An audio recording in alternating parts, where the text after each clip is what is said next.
Hello, everyone. It's lovely to be here, and we are indeed here to be talking about literature tonight. And I don't think that either of us has a problem with énoncé, exiles and expatriates. I don't know. I'm not going to quarrel about titles. Yes, exactly. No quarrels about titles. No. So I met Salman very much on my own when I was about 14 years old in Paris. I wanted to impress my fellow classmates because I was very nerdy, and I did a presentation on the Satanic Verses. This was, I believe, in 1990, and I never thought that someday I'd be sitting here interviewing Salman myself.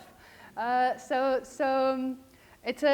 a lovely thing, and I think first we really want to talk about how English becomes inhabited by by other languages, by other imaginaries. And so I suppose the first thing I'd love to talk about is India, of course. And it's both your childhood, and I remember you gave a beautiful interview a few years ago to the Paris Review, and talking about your memories of India, and also languages. That there's two. You originally, your family's from Kashmir, but you came from a part of India where both Urdu and Hindi. I grew up in Bombay. Bombay is, I mean, there's a lot of languages in Bombay, and I think it was in one of the problems of getting older is that you forget which book you said something in. but I think in the Moore's Last Sigh, I invented this acronym for the 5 main languages of Bombay, which is HUGME. Just Hindi, Urdu, Gujarati, Marathi, English. You know, but so Hindustani is a combination of Hindustani is a kind of mixture of Hindi and Urdu, and is actually sort of what everyone speaks, although it doesn't really exist. It's also the language of the movies. Of Bollywood. Yeah. Well, except that's a kind of newish word, Bollywood, and I'm not very fond of it. I mean, they were just Bombay movies when I was growing up. And of course, if you grow up in Bombay, the movies are everywhere. And they obsess people in a way that it's impossible to explain here. So yeah, I mean, I guess growing up in Bombay, the movies were the first cultural influence. Books came much later. And even writing, so the first time you ever wrote was after seeing The Wizard of Oz. Yeah, well, it seemed completely like a Bombay movie, I mean, it had songs and fairies and witches and so on. I thought, yeah, it's like a local movie translated into English. And so your first short story was about... I must have been 8 or 9 or maybe 10. And I went home and wrote a short story called Over the Rainbow, which wasn't about the world of Oz. It was about a boy like myself walking down a street of my hometown and seeing not the end of the rainbow, but the beginning of the rainbow. And the rainbow arching up and going away. And the rainbow rather usefully had rainbow-colored steps cut into it. So you could go over the rainbow. So the little boy in the story makes this journey and meets all kinds of creatures that I can't remember. But I remember when I wrote it, I sort of wrote it, obviously, longhand, and I gave it to my father, who was very proud of it, and he got his secretary to type it up. And it was like 5 or 6 pages of typing. And then he said, no, if I give it to you, you'll lose it, so I'll look after it. And then he lost it. So it doesn't exist anymore. Yeah, I remember the story, and I love the story, and there's something beautiful already in the fact of having lost that text in a way, right? Yeah. There's something almost, it's a primal literary scene. I think it's probably a very good thing that we lost the text. There's another lost text, which is when I left boarding school in England, which I hated, so much so that when I went home to see my parents after leaving school, I said I already had a place at Cambridge, but I said I didn't want to go. I said, let me go to college here. I don't want to go back there. Eventually they persuaded me that I should go, and I did, and I had a much better time. But in that gap of whatever it was, 4 or 5 months between finishing school and going to university, I wrote this autobiographical novel, which was called Terminal Report. And it was thinly veiled autobiography. It was ridiculously thinly veiled. I mean, and I think it was probably really awful. But the one thing that it had that I knew something about was racism. You know, the knowledge of racism of that 18-year-old boy was very sophisticated because of direct experience of it. You know, the rest of it was just crap. Anyway, that got lost too. Yes, yes. Your mother lost that. My mother lost that. So, you know, don't trust your parents. It's a very, very important piece of knowledge. Any young people in the room. So that, and one thing also, that if you don't mind talking about, you went to, you took a trip to Kashmir when you were, how old exactly? Do you remember? We used to go all the time. But there was one trip that you talked about in the Paris Review interview, which seemed to, one that you remember particularly, because that was also the first experience where they called you Salman, so they said, wait, but you're Muslim, so you're already, for the first time, you thought about sort of multiple identities. That was when I was a child still, yeah. We used to go for family holidays. And I remember we went on this family kind of, you could go on this hike on ponies, actually, sort of expedition to a glacier in the Himalayas, you know, the Kolahai Glacier it's called. And it involves staying the night in a government rest house that's sort of, and then going to the glacier and coming back. So you spend 2 nights in the rest house, then you come back to the city. And somehow the pony that was supposed to be carrying the food wasn't. Oh, no. and so we get to this government rest house where there's nothing, you know, it's just a place to stay. And there was no food, and there was me and my sisters and my mother extremely worried. And we sent sort of emissaries into the village to see if, and they came back saying, no, there's no food. and we thought, what do you mean? It's a village. What do you mean there's no food? They said, no, there's no food. And then about half an hour later, we saw a sort of small procession coming from the village bearing food and bearing apologies because they had thought we were Hindu. And when we were Hindu, there was no food. And the moment we were Muslim family, the food showed up and they wouldn't, they were apologetic and so on. So that was, I mean, really my first, and I was again maybe 12 or something, you know, my first experience of, direct experience of that sectarian problem, you know, because Bombay on the whole, Bombay in the 50s and 60s really had virtually no Hindu-Muslim trouble, you know, and people would be proud of that this was a town in which that kind of strife didn't happen. It happened in Delhi, you know, like everything bad. And now, of course, sadly, Bombay also has become quite sectarian. But then it was quite a shock to experience that. And is it true that the landscapes of Kashmir, the way you saw them as a child, sort of influenced you also? They left this mark on your imagination. Yeah, well, it's the beginning of Midnight's Children is Kashmir. And it's also, it's also, you said, because the valley is very small. Yes. And the mountains are very, very large. The mountains are very big. You have these huge mountains around this tiny valley. And it's spectacular. And it's occurred in my work over and over. First, it's the beginning of Midnight's Children. Then it's the setting for the kind of fantasy version of it is a setting for Haroon and the Sea of Stories. And then Shalimar the Clown, of course, takes on the subject of Kashmir quite directly. And by the way, I'm so happy to say that the St. Louis Opera Company is doing an opera of Shalimar the Clown, which is premiering this June. So anybody who's in St. Louis on June the 11th, go see it. I mean, I've heard a lot of the music, and it's really lovely. I mean, I've done nothing. The composer is a young American composer called Jack Perla, who has done a wonderful job, and the libretto is written by a very gifted young Indian American writer called Rajiv Joseph. And I mean, they've done a great job. All I've done is say, I mean, they keep coming nervously to play me music and things. And all I've been doing is say, yes, that's very nice. That's my creative contribution to this, is the sentence, yes, that's very nice. But it actually is. It's really good. And this other element of your childhood, I remember, is you talk about the fact that you were also a nerd. Obviously, you were very lonely when you were in boarding school, and there were a few other Lord of the Rings nerds with you. Oh. Yes, I was the Lord of the Rings nerd. That's for sure. I mean, actually, it's my history teacher's fault. I had a history teacher who broke his leg and was in hospital for a while. And while he was in hospital, somebody gave him the Lord of the Rings to read. And he thought, I know somebody who liked this.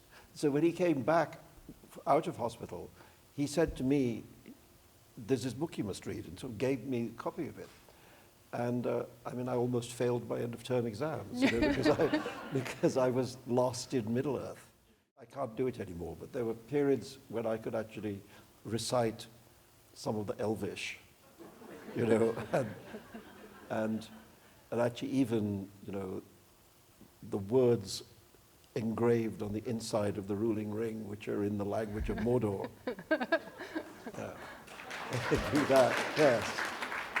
So you say yourself you weren't extremely good at school, but you must have been very book. Did you read a lot when you were a kid? I read a lot, yeah. I've always been a bookworm. I think that's true. I think a lot of writers begin as readers, you know. I mean, I think the only exception I've ever heard to this is V.S. Naipaul. I was at a literary festival at the Hay Literary Festival in the UK, and Naipaul was being interviewed like this in front of an audience, and the moderator said to him, you know, what books had influenced him and what did he like and admire, and he drew himself up rather wonderfully, and he said, I'm not a reader, I'm a writer. I thought, wow, that's so impressive. to have the courage to say that. You know. But that was also the time when he was saying how he was better than all women writers who had ever lived. All of them, you know, better than George Eliot, better than Jane Austen, better than everybody. And then he was asked why he was so sure of this. And he said, well, the reason why women's writing is weak is because they are not masters in their own house. You can imagine how well that went down. Anyway, so Vidya Naipaul is always good for a quote. But other than him, most writers I know are big readers. And for me, you know, growing up in Bombay, reading the books of, you know, of England and America and so on was my first knowledge, really, of those. I mean, I remember. You read Conrad? I didn't read Conrad. I'm not like you. I didn't read, you know, you're the one who read the Satanic Verses when you were 14. Not all of us do that. You know, I was reading children's books. Because you know what? I was a child.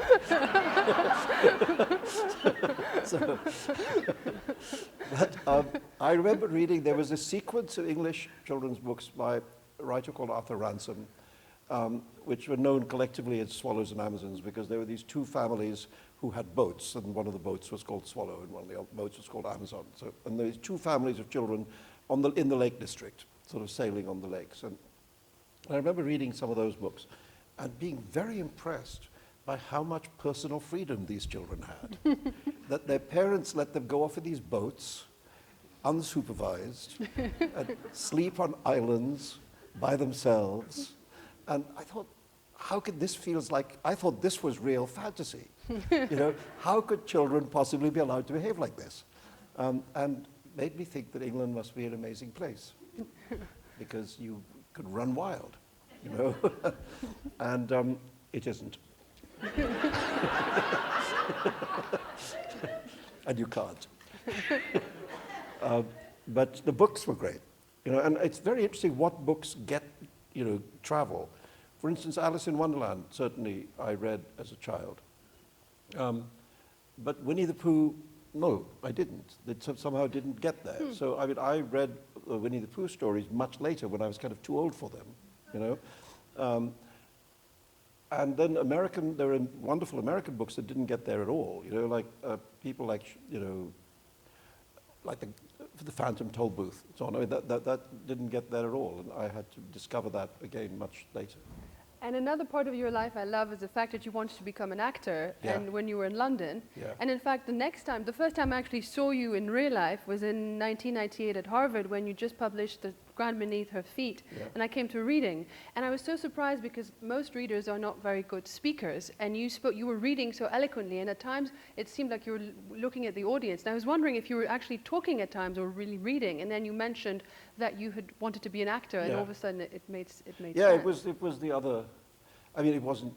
I think I discovered quite early that it was probably not a great idea. You know, but I mean, when I was at university, I spent much more of my time involved in student theatre than involved in, say, student journalism, for example. I mean, I did write a little bit for the student newspaper, Varsity, and there was this little magazine, student magazine at the time, called Granter, which I seem to remember I did a couple of cartoons for them.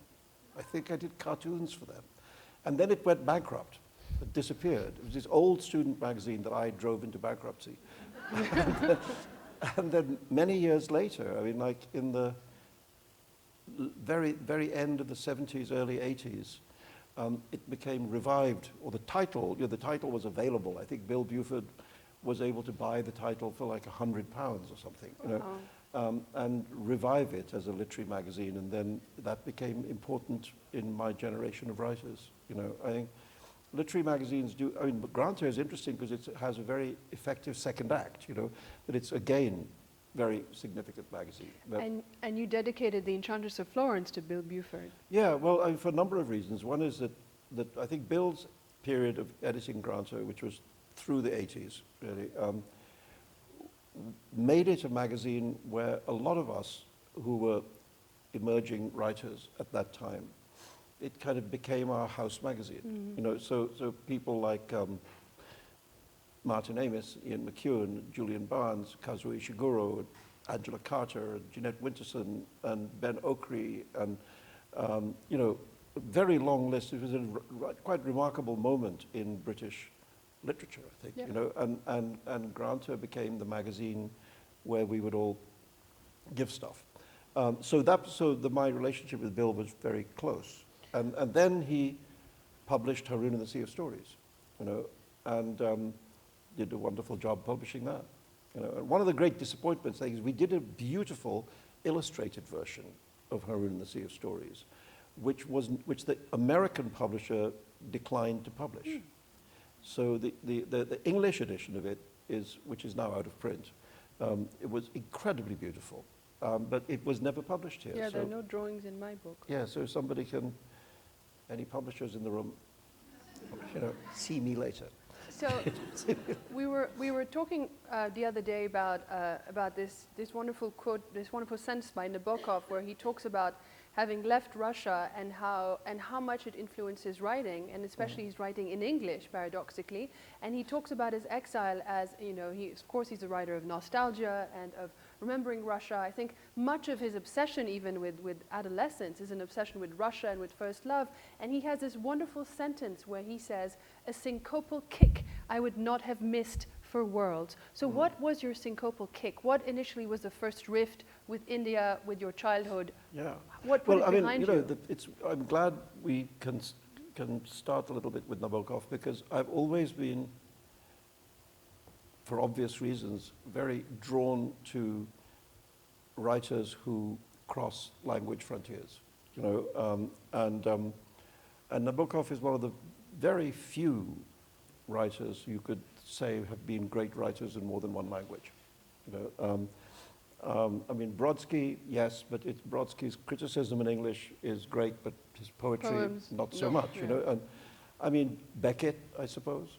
You know, but the list is a very, very small list. And Conrad is a fake one because he never. And Conrad is different because yes, he wrote in English, but he never wrote in Polish. Yeah. You know, so. But I mean, that's interesting too, that the fact that he did write in a language which wasn't his mother tongue, wasn't his original language. So I was always interested in that, what happens when you leave not just the place, but also the tongue, you know.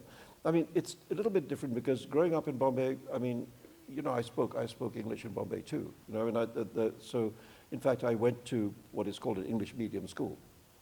So where English was the medium of instruction. What did you speak with your parents? Well, I mean, Urdu mostly. Yeah, you know, I mean, my mother spoke very good English, but she didn't like speaking it. She said a wonderful phrase. She said it made her tongue feel tired. I understand that actually. So she preferred to speak, and they both spoke excellent English, but the mother tongue was Urdu, and so that tended to be what we spoke at home. But you know, at school it was English. So I grew up, you know, completely bilingual, and with bits of these other languages too. You know, bits of Gujarati, Marathi, which I haven't really retained. And my Urdu declined to the point at which I would write letters home, and my mother would tell me how bad my Urdu was. And so in the end, you know, language chooses you. You know, in the end, by the time I began to think about being a writer, there was no choice of language. You know, there was only one language I could have been a writer in. And English, you know, is I mean, what you were saying at the beginning, that English has become this extraordinary vehicle for the world to express itself, you know, and I think it has something to do with the incredible flexibility of the English language. You know, I mean, just its syntactical flexibility. Yes, you know, can hire unto a steamer. Yeah, you can do anything to it. Exactly. You can twist it and turn it and tie it in knots, and it still works. You know, which, for example, French not so much. You know, so French you would need three juxtaposed propositions to say the same thing. Yeah, and you know, French is that more classicist, more syntactically controlled language, which doesn't allow play to the same kind of degree as English does.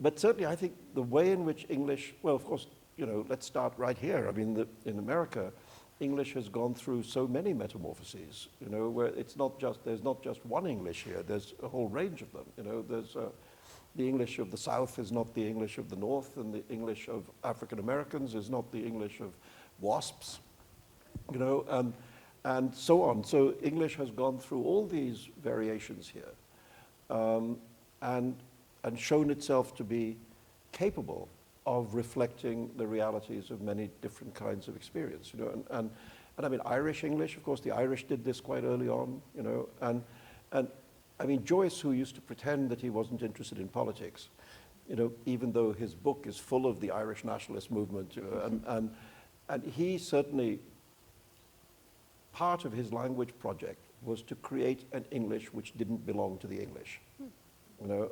and quite consciously, it was that, you know, and you know, then you know, there's the Caribbean English, or actually, Marlon James reminded us yesterday that Caribbean is a thing that only people in the United States say. I mean, he said when people say to him, "You come from the Caribbean," he says, "Where's that?" Because of course, in the Caribbean, it's the Caribbean. It's not the Caribbean.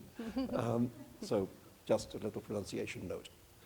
If you're ever in Marlon's company, be careful. Look out, because he's really big. You know, so I mean, poets like Walcott and so on have made a West Indian English, and you know, there's African and Australian, and you know, all over the world there are these variations of English. And I started out trying to do something of that sort with Indian English, because what I felt was that the very classical English of, let's say, the kind of E.M. Forster tradition, you know, which I admire enormously, by the way. I'm not saying I don't, but I felt it didn't sound like the noise I heard in the streets, you know, and the question was how to make an English that sounded like that noise, you know, and of course the trouble with that noise is that language is multilingual, you know, where people will use words from one language in a sentence that's spoken in another language, and so on. So you might be speaking in English, but you might use a Hindi word if it seemed more appropriate, you know. And of course, you can't really do that in a novel, otherwise nobody can read the novel. You know, the novel actually has to be in a language. So I thought, how do I manage to create the sound, the effect of that polyglot speech, you know, in a book that's largely written in one language, or largely written, although there are some, you know, there's a little smattering of loan words of other languages in Midnight's Children. And that's, I mean, I started out like that, and then there's a point at which, you know, no matter how passionate you are about something, and I was very passionate about that language project, you know, once you've done it a little bit, you think, well, now it's just a trick I can do, you know, and it begins to be not interesting because you've done it too much, you know, and then you have to think about what's the next thing to do. And I mean, given that we're talking about the word we can't say, is that I did feel that if I had been in India trying to write Midnight's Children, it would have been impossible. You know, because the idea that you can somehow, I mean, sort of amazingly megalomaniac idea that you can somehow contain the whole of India in a novel, it's insane. You know, and when you're in India, it's obviously insane because you realize you can't contain even one street in a novel, you know, let alone hundreds of millions of people, you know, as it then was, now billions, a billion plus. I mean, amazing. When I was at school in Bombay, the figure we were taught for the population of India was 450 million. And that was in, let's say, exactly 60 years ago. 450 million, now it's 1.3 or whatever. And yet nobody's starving, you know, I mean, remarkable. I mean, the ability of the country to create enough nourishment for its citizens has been one of the most, you know, remarkable features of this 60-year period. Anyway, yeah, so I thought living in London, trying to capture that, I was actually able to have this crazy idea that you can write a novel which is just like about India. I mean, nuts. But that's what turned into Midnight's Children. So I just wanted to read very briefly this part I loved about in Imaginary Homelands, which this is... Look at that kid. The kid on the, nothing ever on the happened cover. to him. And it's the essay where you talk about looking at a photograph and how Midnight's Children was really born. And you say, an old photograph in a cheap frame hangs on the wall of the room where I work. It's a picture dating from 1946 of a house into which, at the time of its taking, I had not yet been born. The house is rather peculiar, a 3-storied gabled affair with tiled roofs and round towers in 2 corners, each wearing a pointy tiled hat. The past is a foreign country, goes the famous opening sentence of L.P. Hartley's novel, The Go-Between. Quote, they do things differently there. But the photographs tells me to invert this idea. It reminds me that it's my present that is foreign and that the past is home, albeit a lost home and a lost city in the mists of lost time. And then you go on describing sort of the house and the vividness of the red tiles, a yellow edge green of cactus leaves. And then you say, it is probably not too romantic to say that that was when my novel Midnight's Children was really born, when I realized how much I wanted to restore the past to myself, not in the faded grays of old family album snapshots, but whole in CinemaScope and glorious Technicolor. And then you have this wonderful passage, and I'd love for you to tell us what you feel about it today and how it informs your writing to this day. It may be writers in my position, exiles or emigrants or expatriates, are haunted by some sense of loss, some urge to reclaim, to look back, even at the risk of being mutated into pillars of salt. But if we do look back, we must also do so in the knowledge that we will not be capable of reclaiming precisely the thing that was lost, that we will in short create fictions, not actual cities or villages, but imaginary ones, imaginary homelands, Indias of the mind. I was asked to write something about Indian writers living in England, and that essay was written in response to that request, and I was terrified. Because I was speaking in this room in which, look, apart from R.K. Narayan and V.S. Naipaul, everybody was in the room. And I'm supposed to stand up and talk to them. So anyway, that's when I wrote it. And I do think that what I would say now is that the further problem that arises is that the place isn't there to go back to. You know, when people say you can't go home again, that doesn't mean that you can't get on a plane.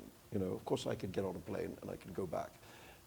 But it's not there because it's not the same anymore. You know, the Bombay that I grew up in, nobody can go back to, you know, because it doesn't exist in the same way anymore. Fragments of it exist, remnants of it exist, and there's a few old duffers like me standing around saying it used to be really great, you know? But it really isn't there anymore. So for me now, it's less of a subject, you know, because I mean I'm actually not by nature nostalgic, you know. I mean I'm much more interested in the moment I'm living in, you know, and what is happening around me now, and what do I think about that, you know. Hence Fury, and hence your last novel. Well, so there's a lot. Yeah, I mean the novels have moved over here, really. I mean, yeah, I mean Fury. Well, I wanted to read a little bit from The Ground Beneath Her Feet, because The Ground Beneath Her Feet was the first book I wrote, of which a lot was set here. That was set in New York of the 70s, a very different place. But then, yes, Fury and this last novel. And Fury has lots of words also. I mean, some Hindi words as well. One or two, yes. Yeah, one or two. Yeah. Yeah, but I mean, you know, that's just spice. That's just a little masala. But I wanted, because there's a passage in this book which is about this idea that being interested in being away from home is a human desire which may be as strong as the desire to be at home. You know, because actually, in the end, unless we're terrible losers, we do leave our parents' homes, you know, and we make homes of our own. Anyway, I just wanted to read you this bit about that business of distance. In every generation, there are a few souls, call them lucky or cursed, who are simply born not belonging, who come into the world semi-detached, if you like, without strong affiliation to family or location or nation or race, that there may even be millions, billions of such souls, as many non-belongers as belongers perhaps, that in some the phenomenon may be as natural a manifestation of human nature as its opposite, but one that has been mostly frustrated throughout human history by lack of opportunity. And not only by that, for those who value stability, who fear transience, uncertainty, and change, have created a powerful system of stigmas and taboos against rootlessness, that disruptive antisocial force, so that we mostly conform. We pretend to be motivated by loyalties and solidarities we do not really feel. We hide our secret identities beneath the false skins of those identities which bear the belongers' seals of approval. But the truth leaks out in our dreams, alone in our beds because we are all alone at night, even if we do not sleep by ourselves. We soar, we fly, we flee, and in the waking dreams our societies permit, in our myths, our arts, our songs, we celebrate the non-belongers, the different ones, the outlaws, the freaks. What we forbid ourselves, we pay good money to watch in a playhouse or movie theater, or to read about between the secret covers of a book. Our libraries and palaces of entertainment tell the truth. The tramp, the assassin, the rebel, the thief, the mutant, the outcast, the delinquent, the devil, the sinner, the traveler, the gangster, the runner, the mask. If we did not recognize in them our least fulfilled needs, we would not invent them over and over again in every place, in every language, in every time. No sooner did we have ships than we rushed to sea, sailing across oceans in paper boats. No sooner did we have cars than we hit the road. No sooner did we have airplanes than we zoomed to the furthest corners of the globe. Now we yearn for the moon's dark side, the rocky plains of Mars, the rings of Saturn, the interstellar deeps. We send mechanical photographers into orbit or on one-way journeys to the stars, and we weep at the wonders they transmit. We are humbled by the mighty images of far-off galaxies standing like cloud pillars in the sky, and we give names to alien rocks as if they were our pets. We hunger for warp space, for the outlying rim of time, and this is the species that kids itself. It likes to stay at home, to bind itself with, what are they called again, ties. Beautiful. Yes. 3 questions? 3 questions, short answers. Three questions. All right. No pressure. Mr. Rushdie, I had a great privilege of asking a question a few months back, or rather a few weeks back, in your great talk about the movies. Oh, yeah. And you did invoke the idea of Lord of the Rings and so forth. How much you think the impact of the movies? And I just thought I learned an enormous amount. I learned at least as much watching those movies as I did reading books. And that's why you told me once it was very easy for you to transition from writing novels to writing the script for Midnight's Children. It felt very natural in a way. I mean, I just watched so many films that trying to write one didn't feel inhibiting, I mean, one of the things I think, by the way, everybody's told about script writing that there's this sort of idea that everything has to have this 3-act structure.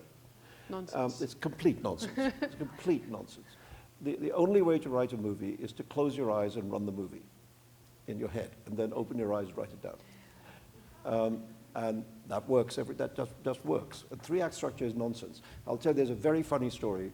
Ian McEwan once told me, when he was much younger and needed the money, where he agreed to write a screenplay for The Fly, like The Fly 9 or something. And the property was owned by Gina Davis and her then husband, action director Rennie Harlan. And anyway, he sent a draft in, and he was called to Hollywood to discuss it. And it was by the pool of the Beverly Hills Hotel. And eventually, Rennie Harlan came to see him. To understand this, you have to understand the technical term in Hollywood for a big special effect is a whammy. and so Harlan said to him, he has some notes. And Ian said, sure, well, that's what I'm here for. And so he pulled out his little notebook and he said, okay, so Act 1, better whammies. He turned the page.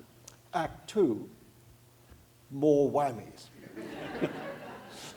He turned the page and said, Act 3, nothing but whammies. That's what 3-act structure does to you. But yeah, I learned a lot from the movies, and I think there are things that the movies educated people in that are very easy to do now, like, for example, flashbacks. Like, for example, stories inside stories. These things are so commonplace in the cinema that people have learned how to read them. So you don't really have to do any setup. You can just do it, and people experience it quite naturally. So I think that there's a way in which film language has educated readers of books that you can use that language in literature too. Thank you. Thanks. My question's actually on topic with the film and novel thing.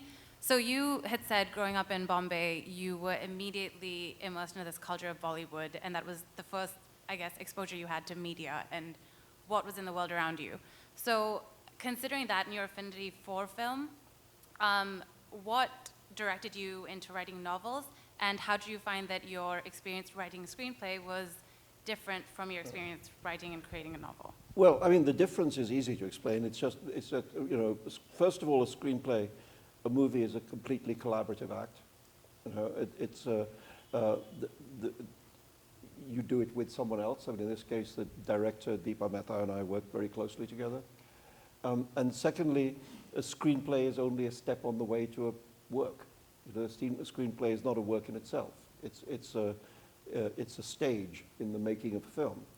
And I remember, I mean, Deepa was so respectful of me that when she was on location shooting the film and something wasn't working and she wanted to change something, she would call me And of course, the time difference from like Sri Lanka to New York was sort of insane. So we were talking to each other at very weird times of day and night. Because she was saying, you know, I want to remove this line. And eventually I said, Deepa, you know, stop calling me. I said, you know, you're there making the film. If the line doesn't work, cut the damn line. And stop calling me at 3:30 a.m. So I think because we had a good relationship of trust, you know, that we were able to trust each other in that way. What made me a writer is I think there is something in my nature which prefers to do it by myself. You know, I enjoyed the collaborative process in Midnight Children because it's the opposite of what I do for a living. You know, but actually I think the reason why I did this is because I like the idea that I sit quietly by myself and I make something, and when I've finished making it, it's made. You know, I don't rely on actors to interpret it or photographers to photograph it, or, you know, it's just, and if it's bad, it's my fault, and if it's good, nobody else gets to take the credit. So, you know, Yeah. Sorry. No, so then in terms of the creative process, right? When you see a screenplay turn into a movie, you see what other people like thought of it, right? Yeah. So do you feel that might like adds or takes away Well, from it changes it. It changes it. I mean, for instance, one of the things I really found interesting about the finished film of Midnight Children, which I liked, but which I also thought had a really very different tone of voice than the novel.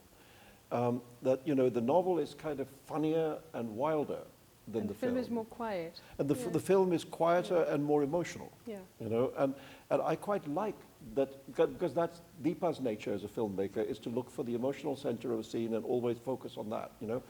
And so people would cry in the movie. I don't think anybody actually cries reading Midnight Children, except perhaps with despair about how long it is. But I mean, so that was interesting to me, to see my work interpreted through the eyes of another artist and turning into something that I wouldn't have done, but I quite liked seeing what was done. Yeah, and I mean, that's, you know, in the end I said to her, I think of it not so much as an adaptation of the novel, as a kind of relative of the novel, you know, like a sort of first cousin of the novel, that there's a close family relationship, but they're not the same person, you know. And I think that's, I mean, interesting about adaptation. I think that it can do that. Thank you. Yeah. In Heron in the Sea, a running theme is that they have neglected the old stories. And considering that your newest book is actually based on Arabian Nights, so I would like to ask if you still feel that we neglect old stories too much. And I was also wondering if you could comment on the absolutely fantastic criminal justice system that the Guppies have in Heron in the Sea. I'm a great admirer of old stories, it will not surprise you to learn. Because I think that that world of folklore and fairy tale and mythology, all over the world, not in any one place, contains a lot of the collective wisdom of the human race, you know, and you go and visit it, and it's always a rich experience to go there, you know. And there's one of the things that's surprising about, I mean, this book, for example, The Ground Beneath Her Feet, is in part inspired by the myth of Orpheus and Eurydice, you know. Now, actually, if you want to tell the story of Orpheus and Eurydice, you can do it in 50 words or less.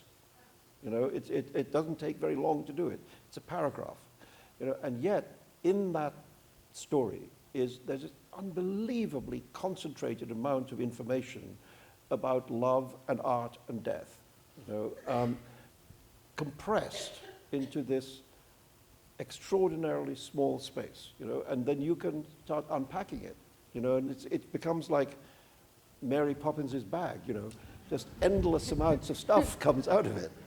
And I think that's, mythology is that kind of magic bag that you could just go on and on and on unpacking it. I mean, last night I went to see the opera of Electra at the Met. And I have to say, I love the House of Atreus. If you think your family problems are bad, check out these guys. But again, it's like the best story ever written. You know, Agamemnon is going to fight the Trojan War. He's annoyed the gods. They won't give him a wind. He's told that if he wants to propitiate the gods, he has to sacrifice his favorite daughter. So what does he do? Of course, he sacrifices his daughter, Iphigenia. Then he goes off, the wind strikes up, he goes off to Troy, he wins the Trojan War, he comes back with Helen of Troy and Cassandra and etc. And his wife, Clytemnestra, has been running the kingdom in his absence, and when he comes back, she gives this fantastic feast for him to welcome him home as the conquering hero, and after the feast he goes to have a bath, and she throws a net over him and stabs him to death for having killed her daughter, which annoys her other daughter,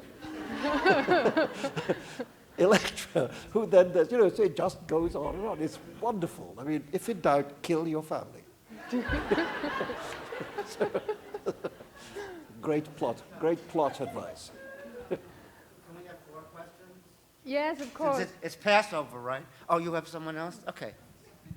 Go ahead. Sorry, only because your last comments completely prepared my question, which was already prepared, but you just now have Shalimar the Clown being made into an opera. Yeah. And I once saw you on Bill Maher say, warn somebody that to stop before you break out into song, and that you would do Gilbert and Sullivan.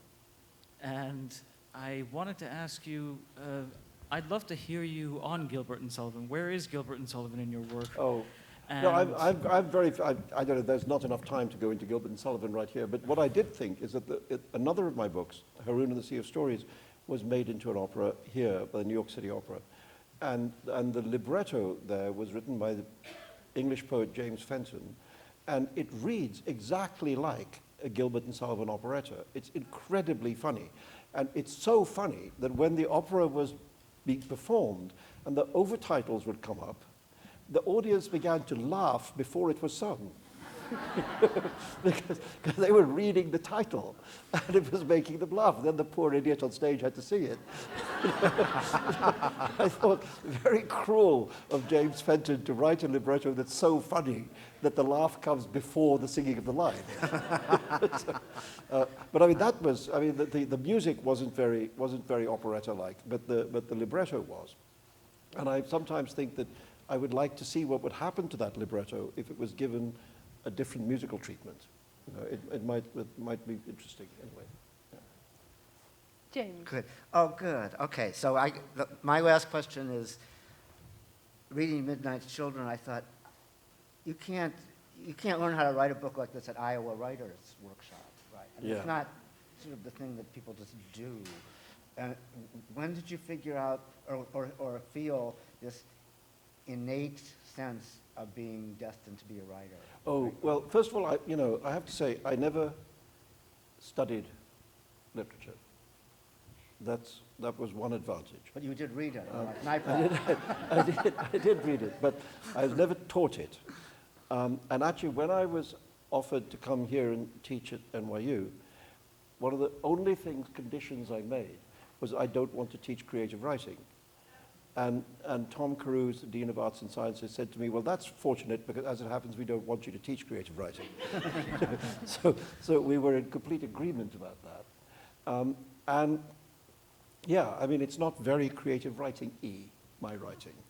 And it, believe me, it did not arrive like fully formed from the head of Zeus. It was, I mean, I left university in 1968. Midnight Children was published in 1981. In the middle of that, that's almost 13 years, and for a lot of that time I was writing crap, mercifully, most of it not published.